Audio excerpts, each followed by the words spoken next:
Welcome back to the X Zone. I am Rob McConnell, coming to you from our broadcast center and studios in Hamilton, Ontario, Canada. If you'd like to send me an email, xzone at xzoneradiotv.com.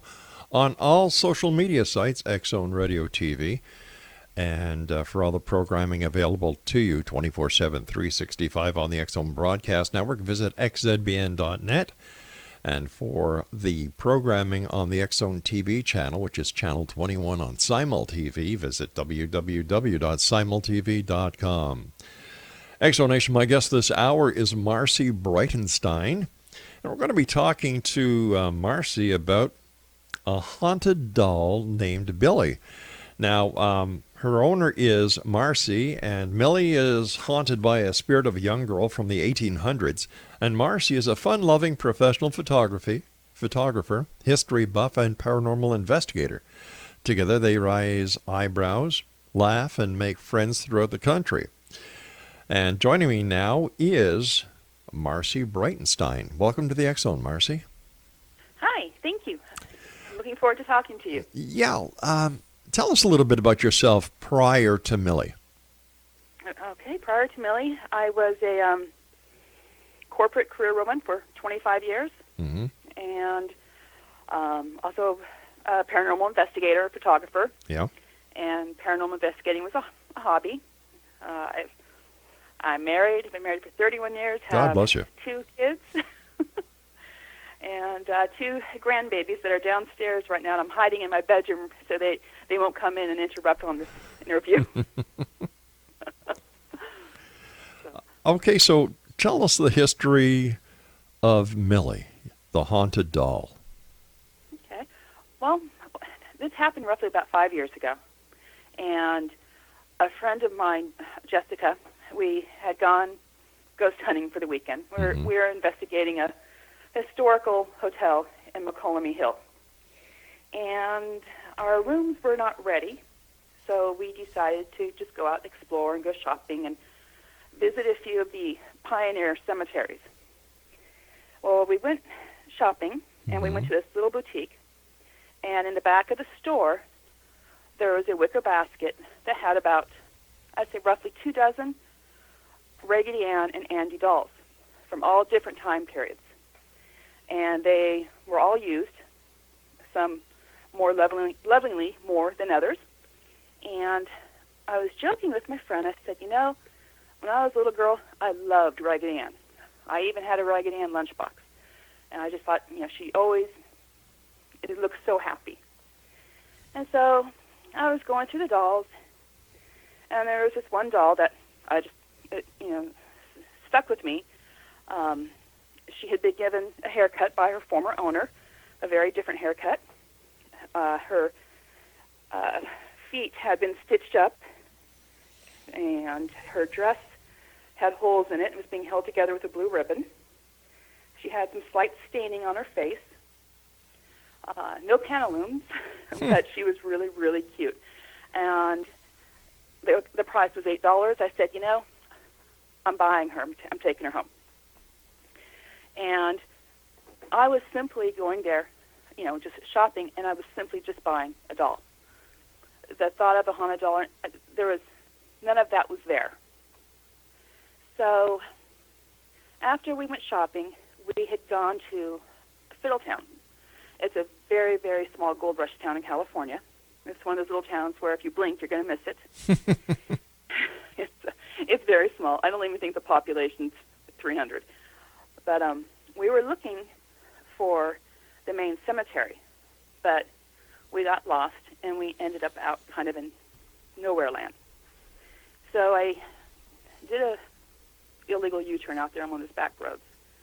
And as I turned around, I saw a dirt road that said Oddfellows Cemetery, established 1853. I said, oh, well, let's go up there. It's kind of like a four-wheel drive type of road to get up to. Mm-hmm. And so we went up there, and as we approach the cemetery, it's completely shielded by trees. It's very old and very quiet. And as we pull up, there's actually deer in the cemetery grazing. And so we get out as quietly as possible and take pictures because we thought this was just really neat. And then we just got out our equipment, recorders, K2 meters, etc., and went out and explored the cemetery. At this time, I had left the doll that I just purchased in my truck. Are you talking about Millee here? Yes. Okay. At that time, she didn't have a name. Okay. I like I say, it wasn't until several months of owning her that we got her name. Right. But we went out to the cemetery, and there was a family plot there that had 3 children pass away in 1863 within 6 weeks of each other. So some type of epidemic had gone through, and they had lost 3 children. Oh, wow. And so we started asking questions. We had the recorder going, the K2, and we started getting a little bit of activity on the K2 meter. And so I just jokingly said to my friend Jessica, I said, how about if I go get the doll out of the truck? We'll use her as a trigger object to see if we can get any response. That's what we did. I went and got her, and I set her on the grave. And every piece of equipment that we had basically pegged. Things that don't normally make sounds on our equipment, you could hear clicking sounds. And we were just amazed by what we were watching. And we kept asking questions. Do you like the doll? Feel free to touch the doll. Is it making you feel better? Are you happy? And, just some general questions. And this went on, I see, about 2 minutes or so. And then it stopped. And I said, okay. And we were just like, wow. Again, we were just thinking that we got all this response from the children's graves, mm-hmm. and that it wasn't Millee. At that point, I still believed her just to be a Raggedy Ann doll. We came home, and after about a week or so, some things started happening. I was sitting outside on our patio. I was reading a book one evening, and we had rocking chairs on our patio. And the one next to me starts rocking. I look around. None of the other chairs are rocking. I look at my plants, the landscape, the flags. There's no breeze. Nothing else is moving. Mm-hmm. And I looked back at the chair, and I just put my hand on it, and I stopped it, and it stopped. It's okay. That's fine. A little while later, I was still outside reading. My brother had come over. He was visiting, and he came out and back, and we were talking. And the sliding glass door that leads to the patio slammed shut, and it looked like somebody was throwing a basketball into the door. The door actually vibrated. We both stopped talking because we're watching this, mm-hmm. and we're waiting to see who's going to come out of the house. Nobody came out of the house. And we were both just sitting there, and I finally just said, did you see that? He's like, yeah. And I said, okay. I'm thinking, this is kind of weird. And we did everything possible to recreate what we had witnessed. We slammed different doors, opened other doors. We did everything we could. We could not recreate it.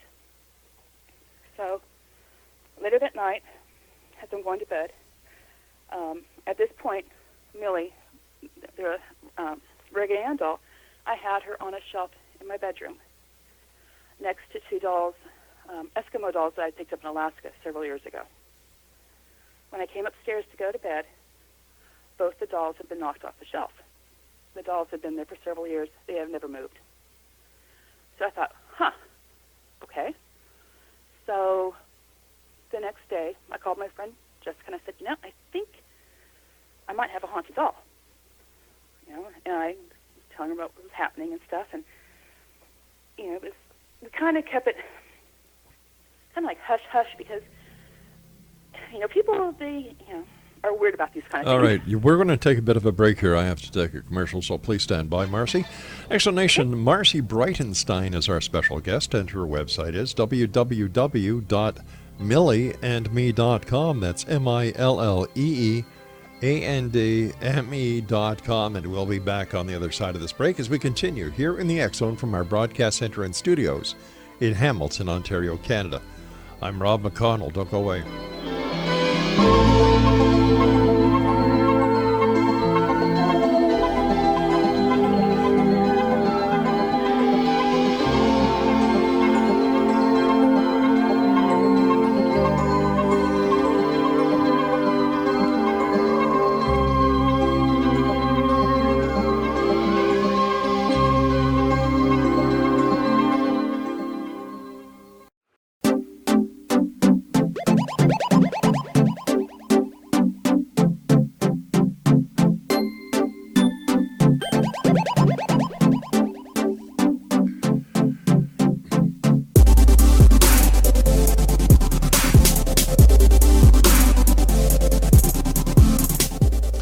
Exonation, Marcee Brightenstine is our special guest. Her website is www.milleeandme.com.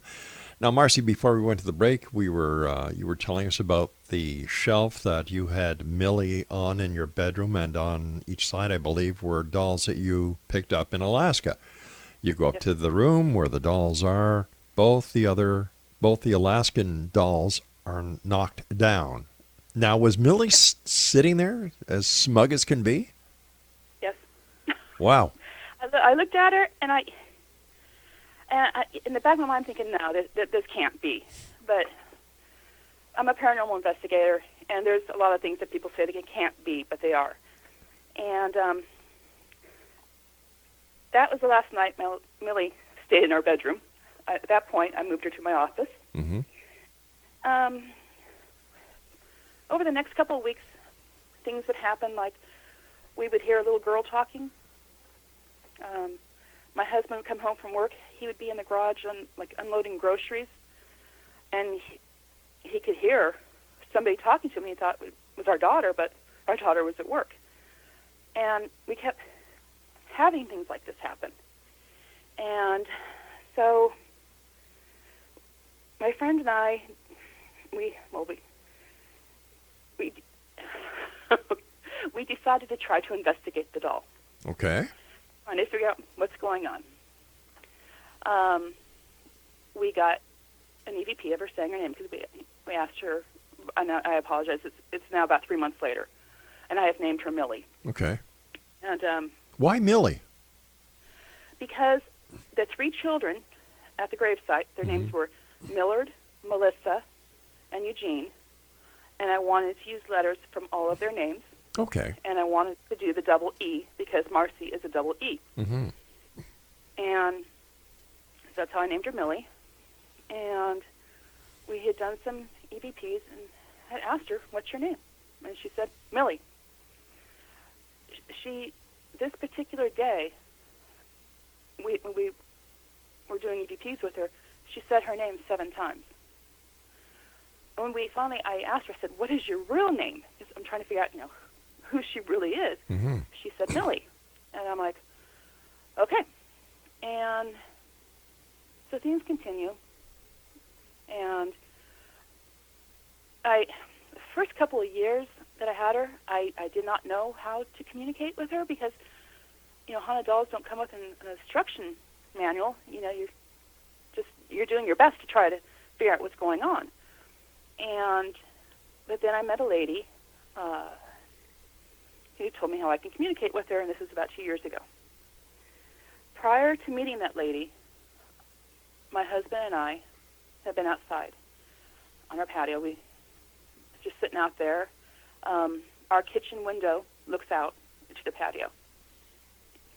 My husband jumped up out of his chair, and he screamed, "Who's in the house?"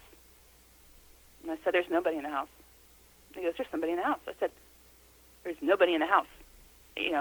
Our kids weren't home. It was just him and myself." I said, "There's nobody there." He goes, "Then why is there a little blonde girl at the kitchen sink washing the dishes?" Well, I looked. I couldn't see her, but I immediately ran in the house, and I didn't see anything. Mm-hmm. And he's obviously in shock. I can tell he has seen a ghost. He has seen something, and he doesn't make this stuff up because he's a true skeptic. So it's okay. Another couple months passed. Another incident where Gary comes in the kitchen and she's at the sink washing dishes. The description he gave me was that she was a little blonde girl, about 10 or so, with pigtails, dressed in late 1800 clothing. So, okay. And this was not information that we released out to the public, only to our close friends. And I wrote the book, and I went to do a book signing.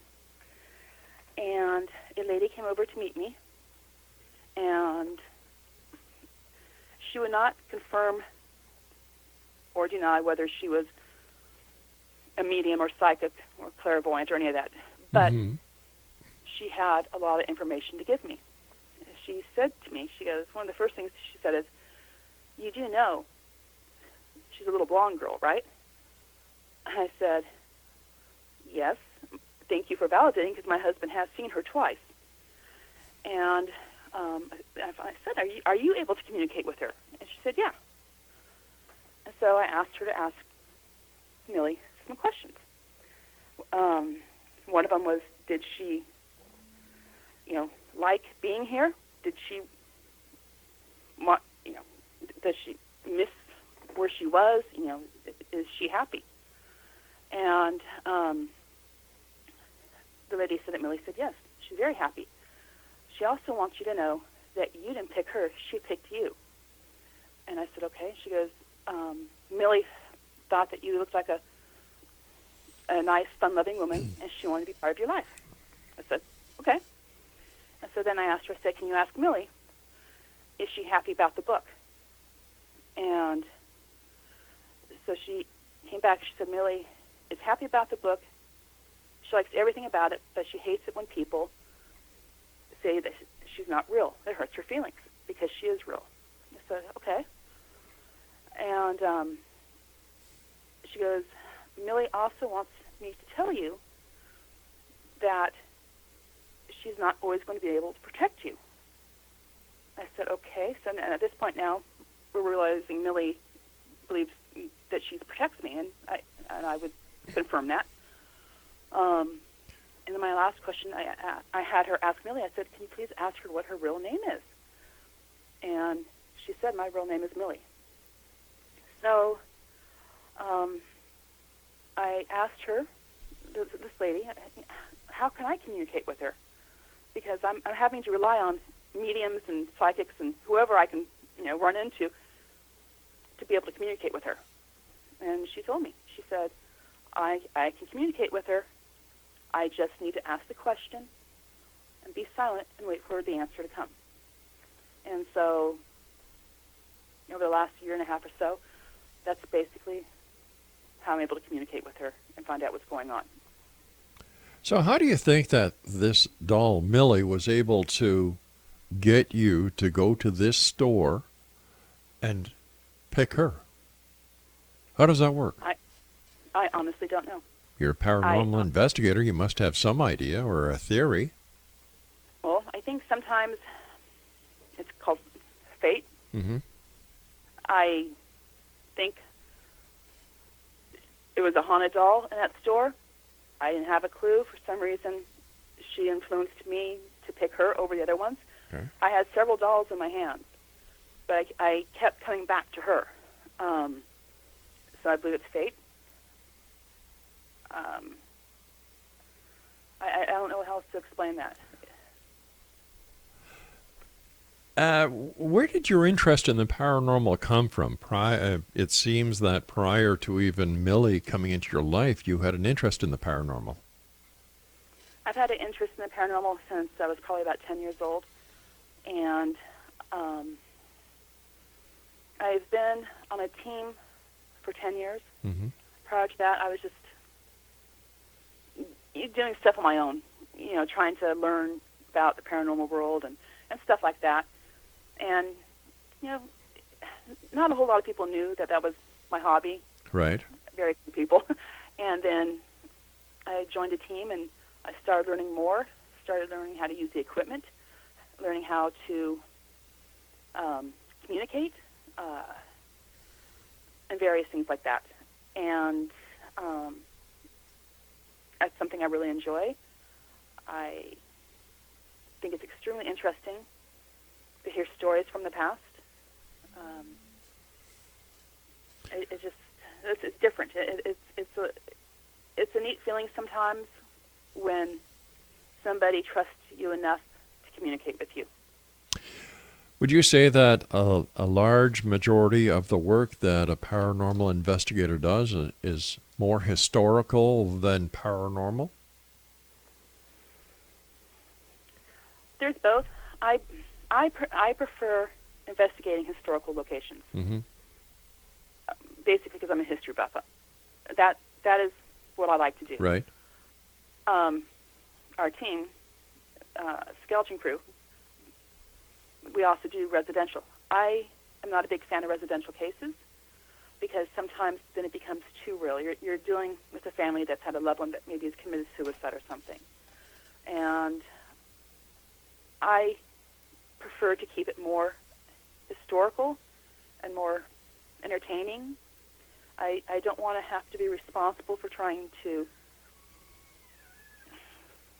make a call on something that I really don't know that much about. I mean, I know stuff, Sure, but not to the point where I would want to console somebody on what to do.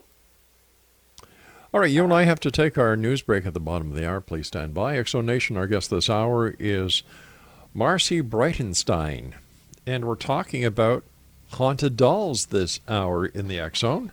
And if you'd like to find out more about Marcee and her haunted doll, Millee, visit www.milleeandme.com, and we'll be back on the other side of this commercial break with the news as we continue here in the X Zone from our broadcast center and studios in Hamilton, Ontario, Canada. My name is Rob McConnell. Don't go away.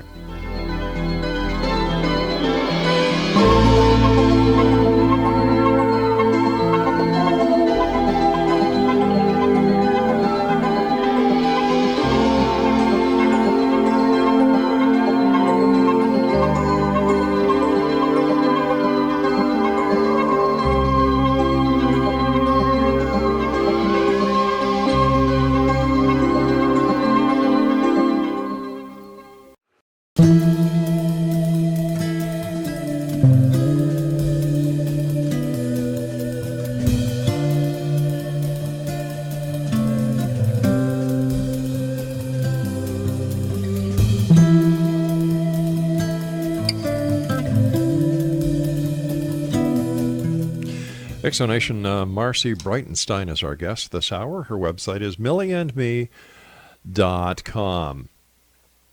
What or whom do you think is haunting Millee? I do believe it is a young girl. Mm-hmm. She's been seen by my husband. She's been seen by other mediums. Every single person that has read her has given the same description.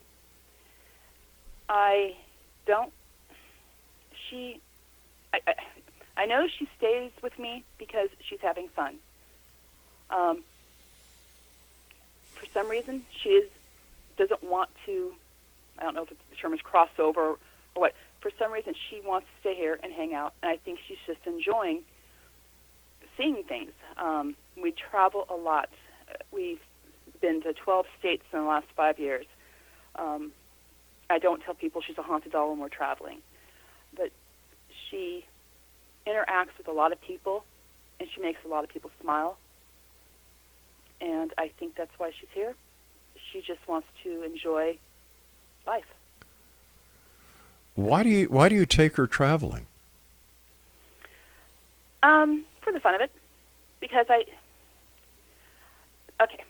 if I figured if she was a young girl from the 1800s, late 1800s, Mm-hmm. that the world has changed so much since then, that the cars, the planes, microwaves, cameras, our phones, everything. And it must be fascinating for her to see all of this. But you're talking about a doll who is haunted. She doesn't have a soul. She doesn't have a consciousness. She doesn't have the ability to know what's going on. You know, I'm having a bit of a problem here understanding why you would take her across to 12 different states. When you travel, do you do book signings with her? Do you do interviews with her? Or do you just travel for the heck of it? Both. I love to travel. Mm-hmm. And I had heard a story once about a man that had traveled through Africa, and he took a rubber chicken with him, just for the fun of it, to put in his pictures and stuff. Mm-hmm. So I thought, I'll travel with a haunted doll.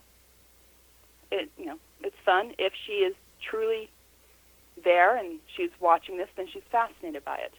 I've only done a couple book signings. We do a couple paracons, and she meets a lot of people. But mostly, I don't advertise her as a haunted doll when I'm traveling. I use her as a photo prop, and people will see her in my purse. Mm-hmm. They'll see my camera around my neck, and they'll ask me about it. And I say, yeah, I use her as a photo prop in the different historical places we go. And a lot of people will ask, can I please hold her? I had a doll like this when I was a child. A lot of people, you can just see that they become very emotional, and they remember their childhood. A lot of people just want to hold her. Okay, is she a Raggedy Ann doll? Yes. Okay, if Millee was a blonde child, why would she pick a red-headed doll? Why would she not pick... Have you asked her? No, I have not asked her. What kind of questions do you ask her? A lot of them she won't answer, because I've asked her, Mm-hmm. Where are you originally from? I have not gotten a response to that one. When we are going to an event, because she does have a variety of clothes that I've had made for her, I'll ask her, what dress do you want to wear? And she'll tell me. I'll ask her, do you want to go to this event? Mm-hmm. Sometimes I get a no. Well, what happens if you want to go to an event and she says no? Who wins? The first time, I won. Mm-hmm. And it did not turn out so well. So I don't force her to go to an event if she doesn't want to. So what do? Just leave her at home? Mm-hmm. Okay. Does she have since she's not in your bedroom anymore, in your office, does she have a special place where she rests? Well, she no longer stays in my office, because what happened was, after I had moved her to my office, Mm-hmm. we had a team meeting at our house.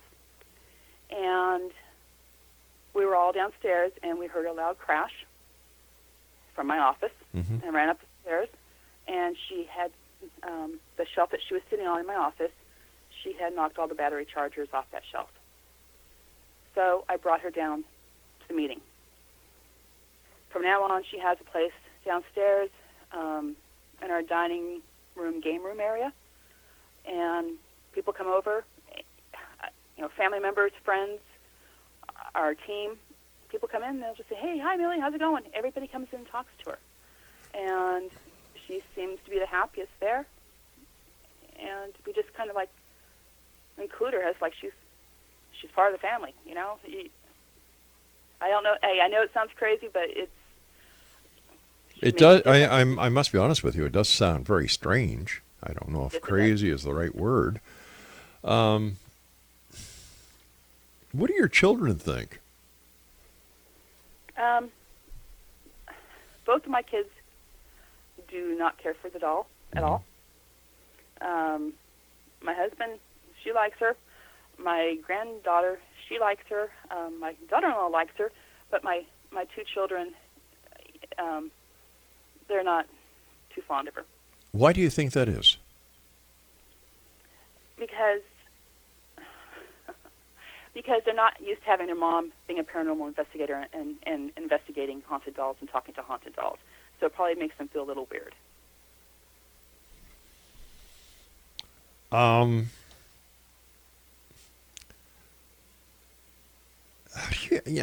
let me ask you this, and I'm going to say it as gently as I can. Mm-hmm.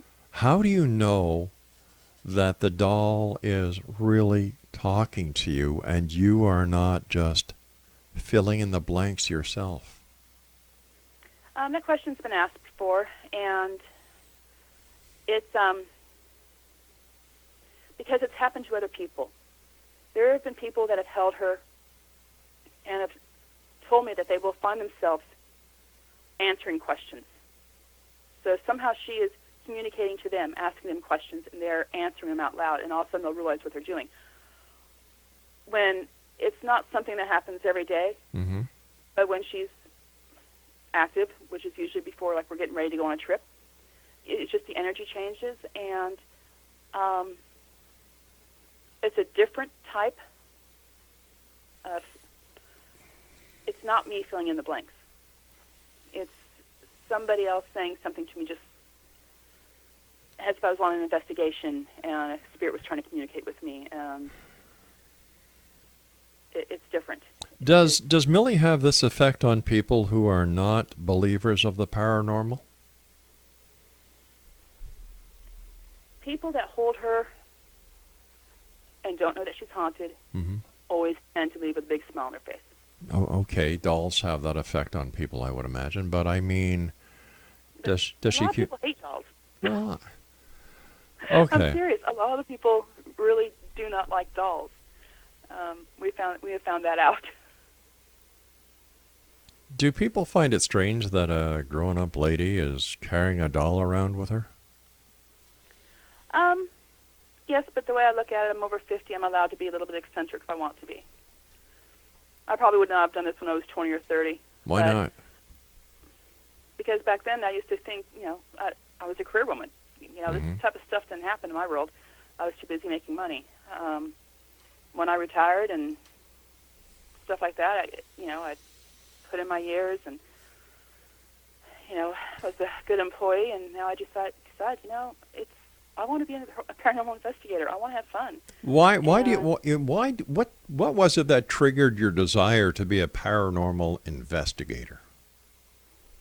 I thought it was interesting. I don't watch a lot of the paranormal shows because I don't blame you. They're all crap. Yeah, I think a lot of it's made up. Yep.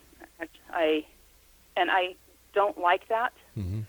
I understand when a paranormal show will go into a location and they'll be there for 2 weeks gathering evidence and try and make it look like it all happened in an 8-hour period.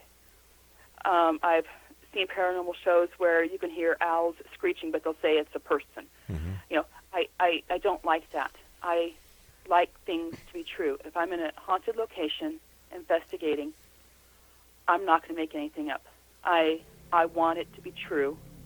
And there's times where nothing happens, absolutely nothing, and that's okay. All right, stand by. We've got to take our final break, Marcee, so please stand by. Explanation, Marcee Brightenstine is our guest this hour, and she is the surrogate mom to Millie, a haunted doll. www.milleeandme.com, and we'll all be back on the other side of this break as we wrap up this hour here in the X-Zone from our broadcast center in Hamilton, Ontario, Canada. Don't go away.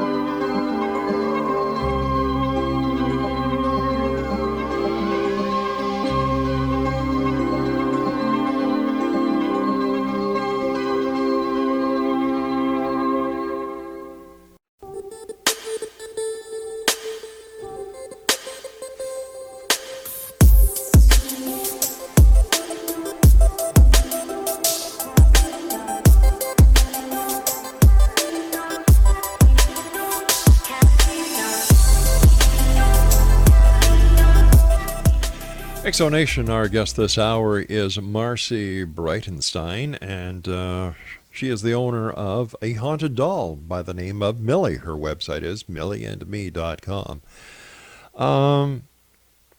How do objects get haunted? And I'm asking you now as a paranormal investigator.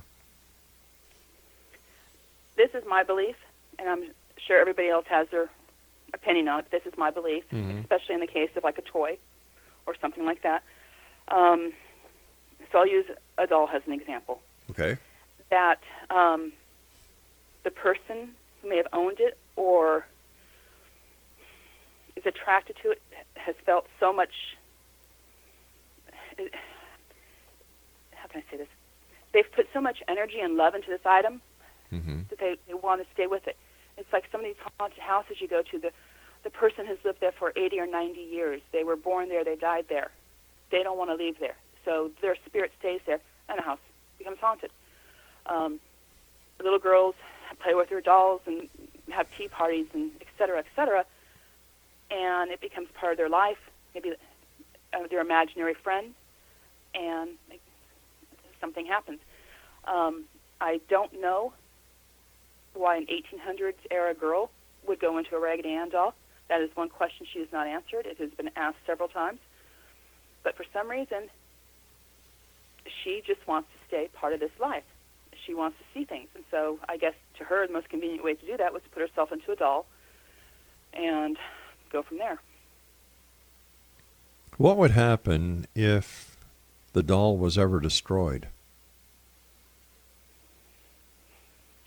I have heard conflicting things on that because I have had people say I should just burn the doll because they don't believe in haunted dolls.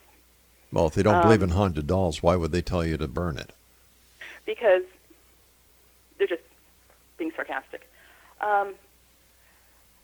If the doll is destroyed, I am assuming if this child still wants to stay in part of this world, it's going to move to another vessel, whatever it may be. I don't think destroying the object would obviously make it so the doll is not haunted, but I think they have the ability to move to another item. I Want to stay. understand that there are different museums that house haunted dolls. Yes. What happens to the haunting of the doll when it's in these museums? It's my understanding, because I'm referring to Annabelle. That's probably the most famous haunted doll there, and she's in a wood case. I do know that she is blessed with holy water on a monthly basis. You're not allowed to open the cabinet. So somehow they're containing what is supposed to be a bad spirit using other forms, with holy water obviously is a religious technique to keep her in place. I don't know all the ins and outs of it. All I can tell you is what happened to me. What happened to you? I found a doll that just... Oh, I see. I thought you were talking about Annabelle there. Oh, no. Annabelle, no. Okay. Would you ever put Annabelle in a museum to be on display? You mean Millee? Millee, I'm sorry, yes. No. Godfrey, Actually, let me ask you this question then, and it's a rather morbid question. Okay. The day that you pass on to whatever lies ahead, what happens to Millee? I have spoken with some friends, and You're not in my will that she will go to a certain person. Why wouldn't you take her with you? Because if she wants to be alive, let her be alive. If I'm dead, I mean, for all I know, who knows if I'll cross over? I might want to stay back and hang out. I don't know. Nobody really knows until they're dead. Well, that brings up another question. Okay. How do we know the paranormal is real and it's not a manifestation of our own minds? We don't. So I why? mean, we've got recordings. We've got excellent recordings of spirits. We do everything possible when we listen to stuff to debunk it. But how do you analyze those recordings? There's a computer program that we download the recorders to, and we listen to it with headphones on. We cut out some of the background noise so we can hear the EVP clearly. How does an EVP work? How does the voice from a spirit get onto a recorder that cannot be heard at the time of the recording but can be heard when played back? You know, as somebody who spent the last 35 years in broadcasting, that baffles my mind.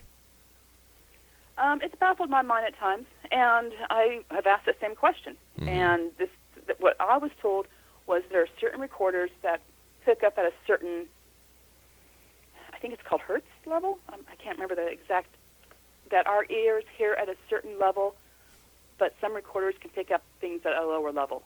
That's the explanation that was given to me. Okay. I listen to a lot of EVPs. Most of them I disregard. I think it's just maybe sometimes we want to hear something. But I have listened to some that have been just very, very clear. Really? And you know, I was there. I didn't hear it out loud, but I heard it on the recording, and it was as clear as day. Have you heard about the hypothesis that it is actually thought transference that is being put onto the digital recording or the analog recording, and that the transference is being done by the person who is actually doing the EVP session? No, I haven't. I have not heard of that theory. Okay, it's being investigated by several universities in the United States right now.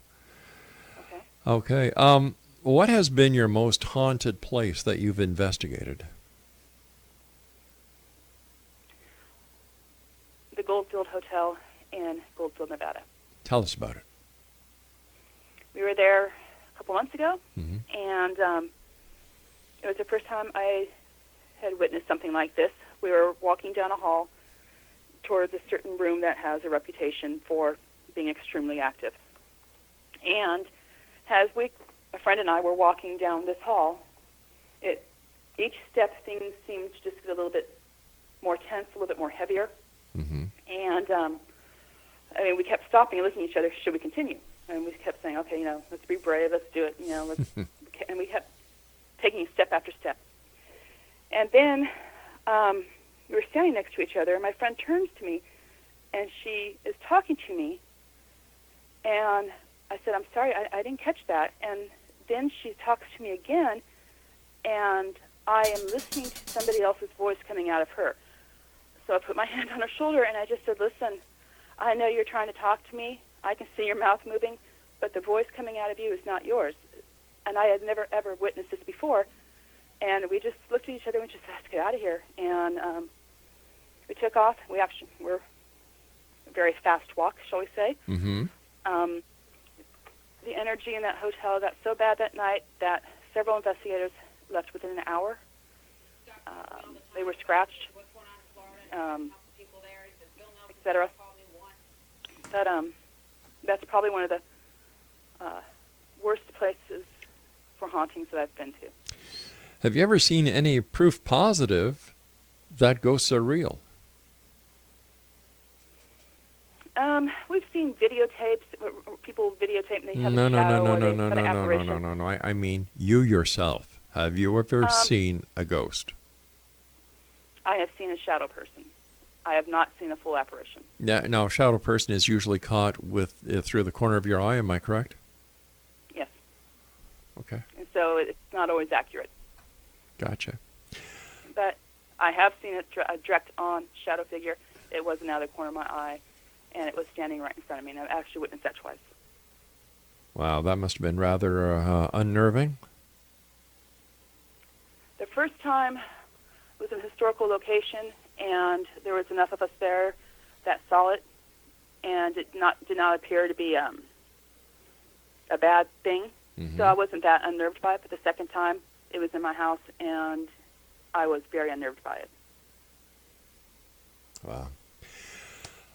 Listen, I want to thank you so much for joining us tonight. It was a pleasure talking to you. And one quick question. When you go on your paranormal investigations, do you bring Millee along with you?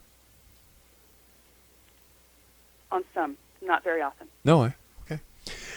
Exonation, our guest this hour has been Marcee Brightenstine, and she is I guess we can call her the mom of Millee, the haunted Raggedy Ann doll. She takes her all over the country, 12 states, takes photos with her, takes her to Paracon, takes her to this place, that place. Book signings. What can I tell you, Exo Nation? What can I tell you? All I can tell you is that I'll be back on the other side of this commercial break with the news as we continue here in the X-Zone from our broadcast center in Hamilton, Ontario, Canada. Yesterday was somebody telling us about owls that are really aliens. And tonight, haunted Raggedy Ann dolls. I'll be back on the other side of this break. Don't go away.